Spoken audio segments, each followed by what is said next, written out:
تعالى كده بص، ركز معايا. العربية موديل دي 22 679,706. What? عارفين بتغير ايه؟ بتغير زيت ايه من الزيرو؟ انا هقول لك حالا دلوقتي. من الزيرو بتغير ار 4 15 دبليو 40 من الزيرو لغايه وقت قريب.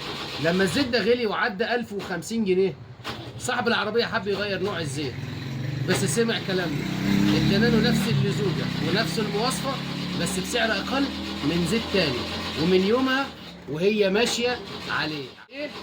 توتال 7400 15 دبليو 40، نفس المواصفه بتاعت الار 4 ونفس اللزوجه، بس ايه؟ ده البديل بتاعه. زي لما بتروح عند صيدلي ويقول لك العلاج ده مش موجود، في عندي البديل بتاعه. ده البديل بنفس الماده الفعاله، وماشي عليه النهارده داخل على 700,000 كيلو. الزبون اللي بيسمع الكلام ده رزق، وفي حاجته هتفضل سليمه طول عمرها. انا قلت لك كتير، خليك مع البلدوزر وتفضل دايما في امان. السلام عليكم.